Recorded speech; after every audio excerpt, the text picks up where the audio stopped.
ಹಣದ ದುರಾಸೆ ಮನುಷ್ಯನಿಗೆ ಜನ್ಮ ಜನ್ಮದವರೆಗೂ ಇರುತ್ತದೆ.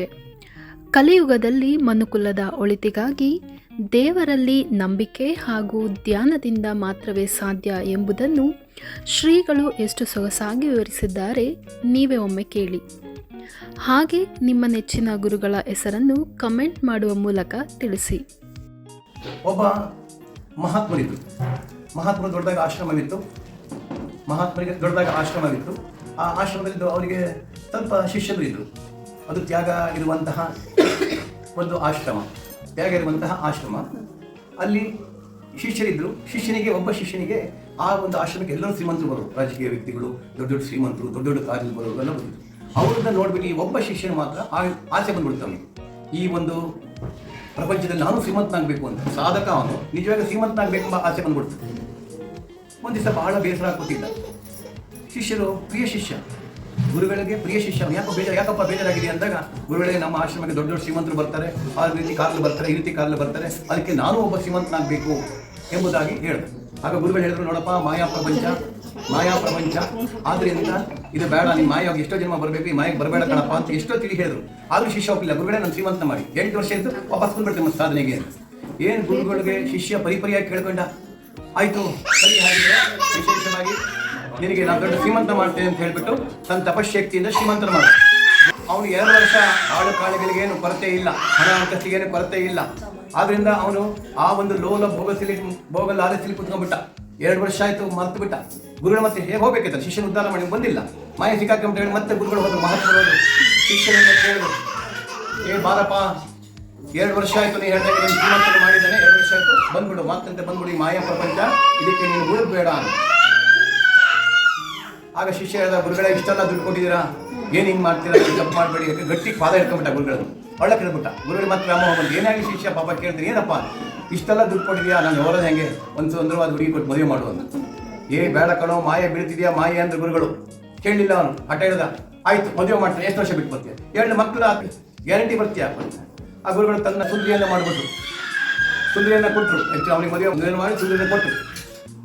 ಆಯ್ತು, ಆಶೀರ್ವಚನ ಮಾಡಿ ಗುರು ಹೇಳಿದ್ರು, 2 ಮಕ್ಕಳ ತಕ್ಷಣ ಬಂದ್ಬಿಡ್ಬೇಕು ನೀನು. ಗುರುವಿನ ಕೃಪೆಯಿಂದ ಅವನಿಗೆ ಕಾಲಕ್ರಮದಲ್ಲಿ 2 ಮಕ್ಕಳಾಯ್ತು. ಗೊತ್ತಾಯ್ತು ಗುರುಗಳಿಗೆ 2 ಮಕ್ಕಳು ಬರಲಿಲ್ಲ, ಮಾಯೆ ಚಿಕ್ಕಂದಿದ್ದಾನೆ. ಆಗ ಗುರುವೇ ಹೋದ್ರು ಮತ್ತೆ ಹುಡ್ಕೊಂಡು, ಶಿಷ್ಯ ಬರಲಿಲ್ಲ ಆಶ್ರಮಕ್ಕೆ.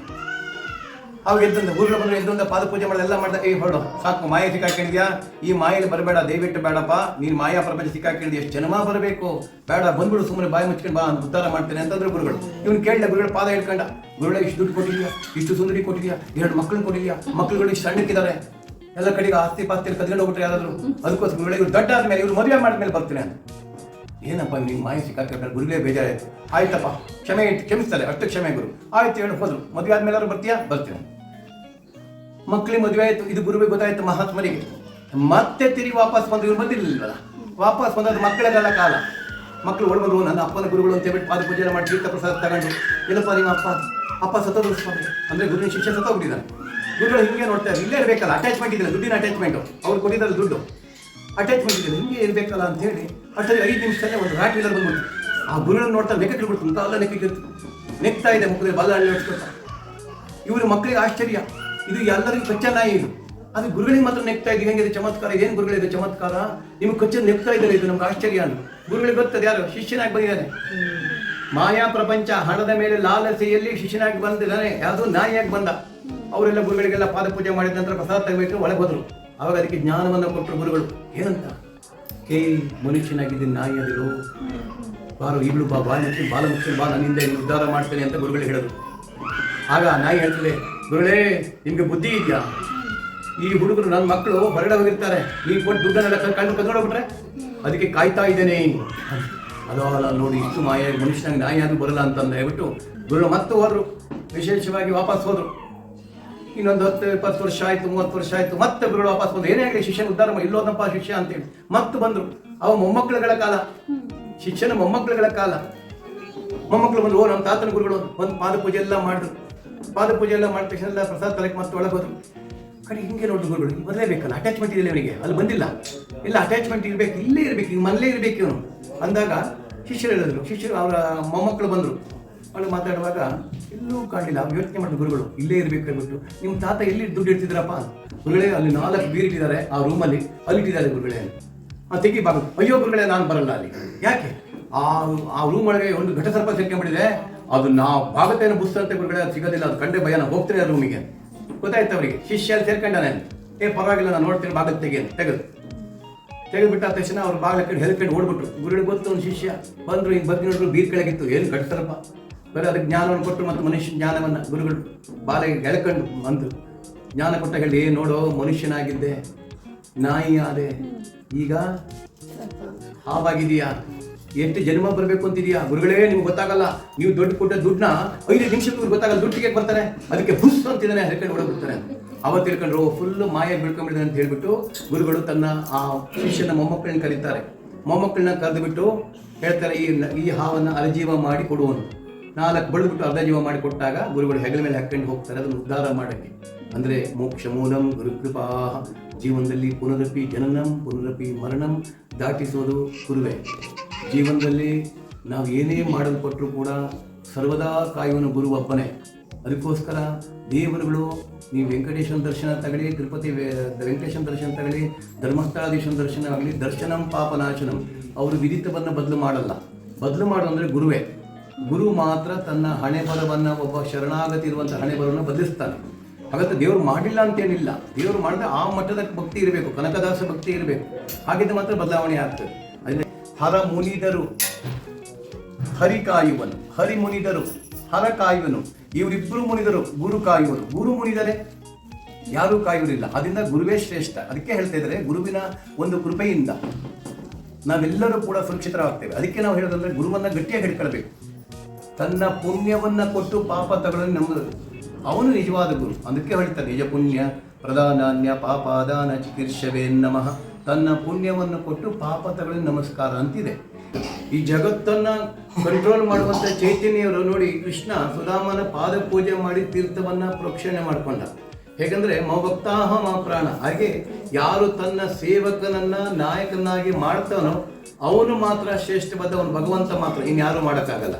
ತನ್ನಲ್ಲಿರುವಂಥ ಕೂಲಿಗಳನ್ನು ನಾಯಕ ಮಾಡ್ತಾನೆ, ಯಜಮಾನರು ಇಲ್ಲ. ಶರಣಾಗತಿಯಿಂದ ಪುನೀತರಾಗಬೇಕು, ಜೀವನ ಪಾವನವಾಗಬೇಕು. ಯಾಕಂದರೆ ಈ ಪುನರಪಿ ಹೇಳಿದ್ನಲ್ಲ, ಮನುಷ್ಯ, ನಾಯಿ, ಹಾವು, ಕಪ್ಪೆ ಈ ಜನ್ಮಗಳನ್ನ ನಾವು ಮಾಡಲೇಬೇಕಾಗ್ತದೆ. ಈ ಅಟ್ಯಾಚ್ಮೆಂಟನ್ನು ನಾವು ಗೆಲ್ಲಬೇಕು ಅಂದರೆ ಭಗವತ್ ಪ್ರಾರ್ಥನೆ ಅತ್ಯವಶ್ಯಕತೆ ಇದೆ. ಈ ಸಮಯದಲ್ಲಿ ಆ ಗುರುವಿನ ಪ್ರಾರ್ಥನೆಯಿಂದ ನಾವು ವಿಶೇಷವಾಗಿ ಮಾಯಾ ಪ್ರಪಂಚ, ಈ ಒಂದು ಸಂಸಾರವೆಂಬ ಸಮುದ್ರವನ್ನು ನಾಮಸ್ಮರಣೆ ಎಂಬ ಹಡಗು ಸುಂದರವಾಗಿ ನಮ್ಮ ಜೀವನವನ್ನು ಪಾಲು ಮಾಡ್ತದೆ. ಈ ಪ್ರಾರ್ಥನೆ ಮತ್ತು ಪ್ರಯತ್ನಾರ್ಥದ 2 ಚಕ್ರ ಇದ್ದ ಹಾಗೆ ಪ್ರಾರ್ಥನೆ ಅತ್ಯವಶ್ಯಕವಾಗಿದೆ. ಈ ಮೂಲಕ, ನಿಮ್ಮ ವಾಹಿನಿ ಮೂಲಕ ನಾನು ಎಲ್ಲರನ್ನೂ ಹೇಳ್ತೀನಿ ಅಂತಂದರೆ, ಈ ಜಗತ್ತು ಮತ್ತು ಮನುಷ್ಯನ ಶರೀರ ಯಾವುದೇ ಕಾರಣಕ್ಕೂ ಗ್ಯಾರಂಟಿ ಇಲ್ಲದೆ ನಶ್ವರತೆ ಇದೆ. ಪ್ರತಿ ಕ್ಷಣವೂ ನಶ್ವರತೆಯನ್ನು ಹೇಳಿ, ಈ ಪ್ರಪಂಚದಲ್ಲಿ ನಮಗೆ ಸುರಕ್ಷತೆ ಇರಬೇಕಂದ್ರೆ ಅದು ಭಗವಂತನೊಬ್ಬನೇ. ಅವನು ನಾಮಸ್ಮರಣೆ ಮಾಡಿ ಅದು ಮಾತ್ರ ನಮಗೆ ಪ್ರೊಟೆಕ್ಟ್ ಕೊಡ್ತದೆ, ಅದೊಂದೇ ನಮ್ಮನ್ನು ಕಾಪಾಡ್ತದೆ. ಅದಕ್ಕೆ ನಾವೆಲ್ಲರೂ ಕೂಡ 10 ನಿಮಿಷ ಸಮಯ ಇರಲಿ, ಭಗವತ್ ಪ್ರಾರ್ಥನೆ ಮಾಡೋಣ. ದೇವಸ್ಥಾನಕ್ಕೆ ಹೋಗೋದು ದೌರ್ಬಲ್ಯಗಳಲ್ಲ, ಮಂತ್ರ ಜಪ ದೌರ್ಬಲ್ಯಗಳಲ್ಲ. ಈ ಅಂಧವಿಶ್ವಾಸನ ಬಿಡಿ. ಜೀವನದಲ್ಲಿ ಈಗ ಈ ಒಂದು ದೇವರ ವಿಚಾರದಲ್ಲಿ ಬಹಳಷ್ಟು ಜನ ಅಂಧವಿಶ್ವಾಸ ಮೂಡ್ತಾರೆ, ಮೋಢ್ಯಗಳಿದ್ದಾರೆ. ಆ ಮೋಢ್ಯಗಳನ್ನು ಹೊರಗೆ ಹೋಗಿ, ನೀವು ಈ ಜಗತ್ತನ್ನು ಕಂಟ್ರೋಲ್ ಮಾಡಿದಂಥ ಚೈತನ್ಯ ಇದೆ, ಅದನ್ನು ನಂಬಿ, ಅದನ್ನ ಕರೀರಿ. ಯಾಕಂದರೆ ಕಲಿಯುಗ ಬ್ರಹ್ಮ ಆಂಜನೇಯ ಏನು ಮಾಡ್ತಿದ್ದಾರೆ? ಸಾಕ್ಷಾತ್ ಶಿವಸ್ವರೂಪಿ ಸಾಕ್ಷಾತ್ಕಾರ ಆಗಿದೆ. ಅವ್ರು ಏನು ಮಾಡ್ತಿದ್ದಾರೆ? ನಾಮಸ್ಮರಣೆ. ಅದರಿಂದ ಕಲಿಯುಗ ನಾಮಸ್ಮರಣೆ ಶ್ರೇಷ್ಠ.